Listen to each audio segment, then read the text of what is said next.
Hello and welcome to the Munro Method Clancast. I am Jason Munro. This is episode 94. How to set realistic fat loss goals. Do you know, this is actually very straightforward. How do you set a realistic fat loss goal? You understand both, right? You understand your body's maximum capabilities and your maximum capabilities, right? How do we find a start point for this? So let's say you're burning 2,000 calories a day, right? What is the maximum amount of fat that you could lose in a week while burning 2,000 calories a day? So something I've mentioned many times before is that a pound of fat contains somewhere around 3,500 calories. To lose a pound of fat per week, we need to underconsume by 3,500 calories. So if you're burning 2,000 calories a day, 14,000 calories a week, you need to consume 3,500 less than that, which it divides lovely across a week. 7 days into 3,500 is a nice, tidy 500 per day. If you're burning 2,000, your maximum rate of fat loss, this is why this is important to know, because it dispels any of the fucking nonsense ideas that you have about losing 3, 4, and 5 pounds a week. Your maximum rate of loss is 4 pounds per week. But, and it's a big but you have to eat nothing every single day, right? This is the start point by which we set realistic fat loss goals, because you cannot eat nothing every single day, right? So immediately you can say, okay, I cannot lose 4 pounds a week because I cannot eat nothing every single day. So what's the next one? Okay, well, can I lose 3 pounds a week? Can I get by eating 500 calories a day every single day for the next however long? Fuck no. And I do not encourage any of you to do that, especially if you listen to the last episode when I was talking about muscle loss and bone loss. Don't do that. But yeah, right. So you can then say, right, I'm not going to be able to eat 500 calories a day every day. So 3 pounds a week is off the list. Okay, now we're down to 2. 2 pounds a week. To be able to lose 2 pounds a week, I need to eat 1,000 calories less every day. Can I get by on 1,000 calories a day every single day? We're at the point where we're kind of pushing the limits. Maybe some people could. Most people won't be able to. I would say that 2 pounds a week is off the table as well, right? So what does that leave?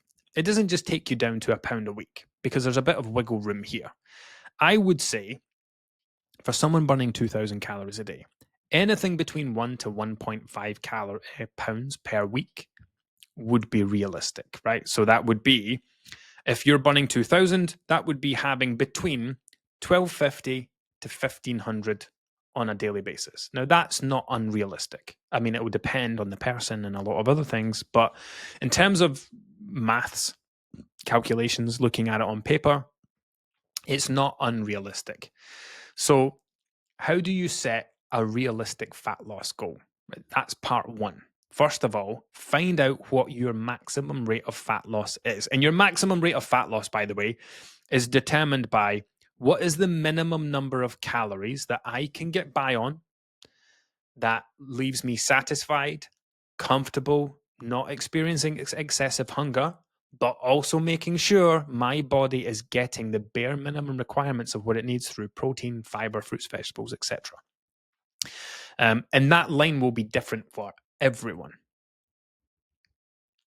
So it's about finding your own. But that little calculation, that's the kind of fastest way to rule out all the fucking stupid numbers that you think are real because you saw someone at Slimming World lose 8 pounds in a week. You didn't. You saw them lose 8 pounds of water and food weight that they put on the week before because they had a big binge.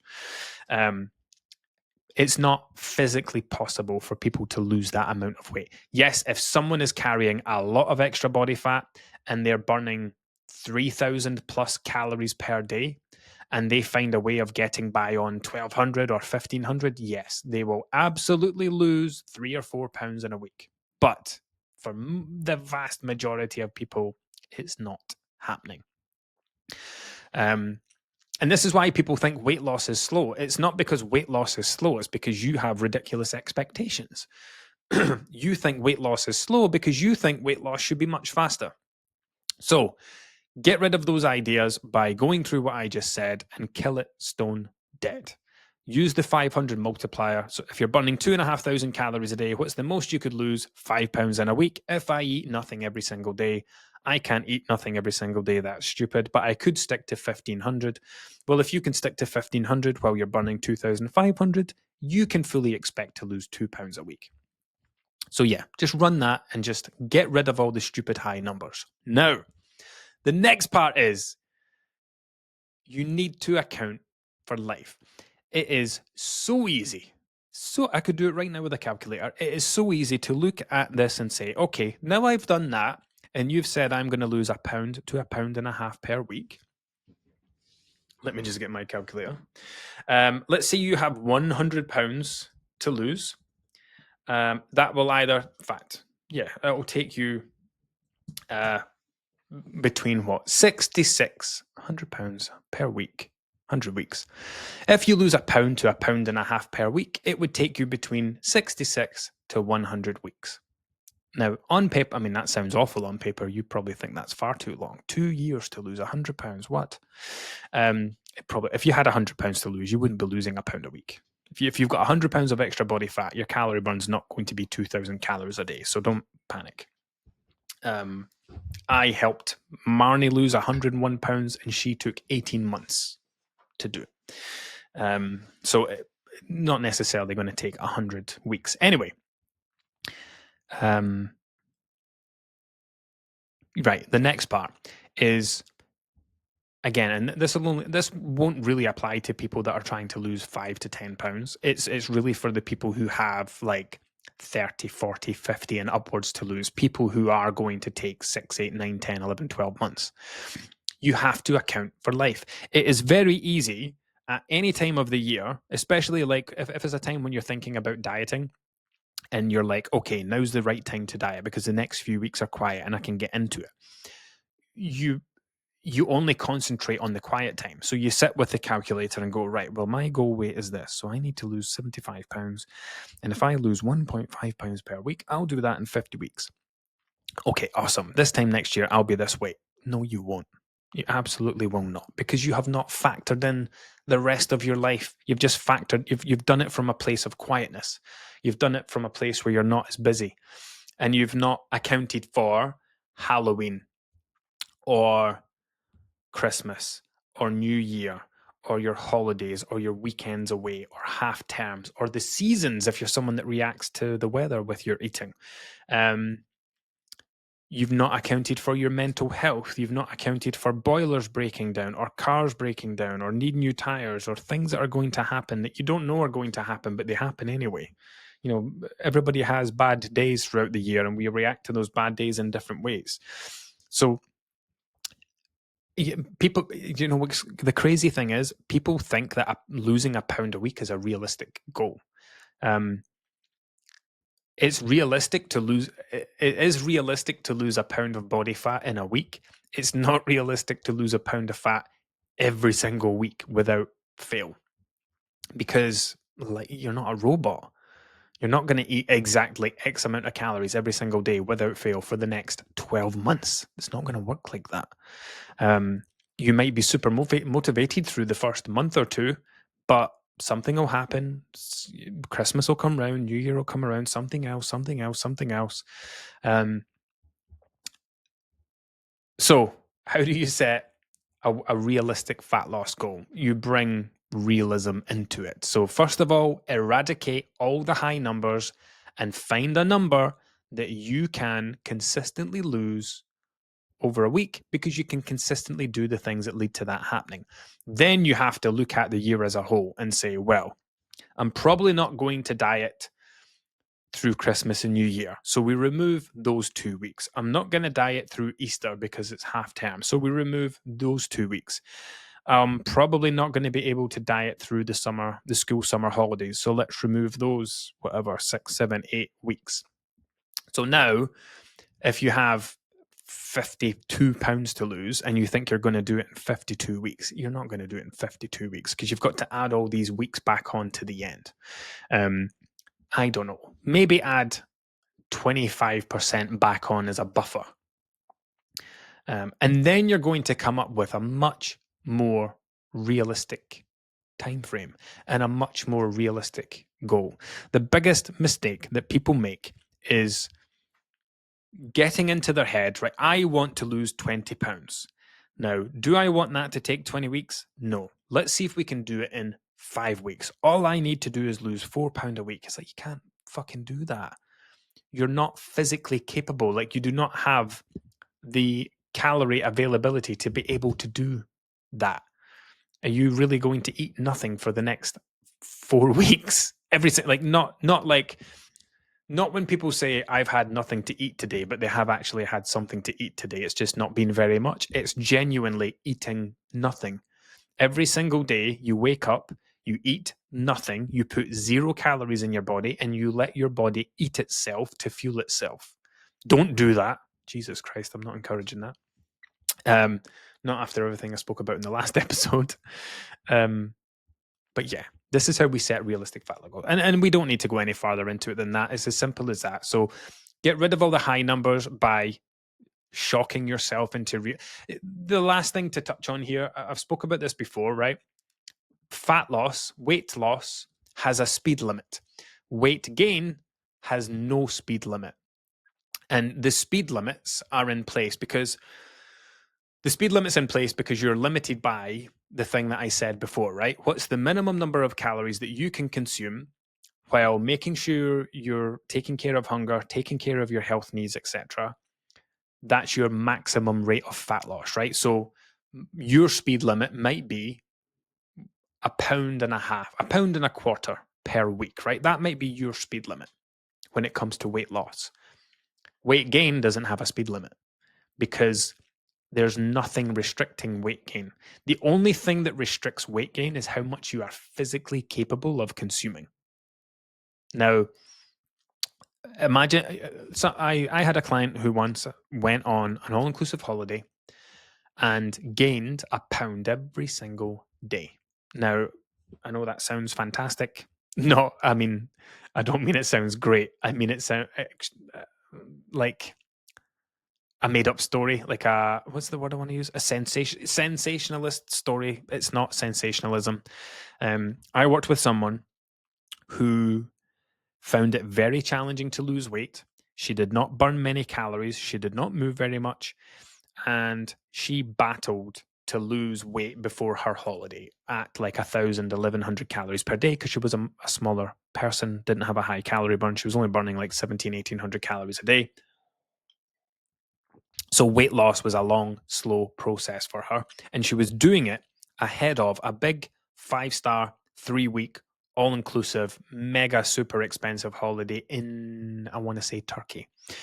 So this was like pre-COVID, 2019, I think.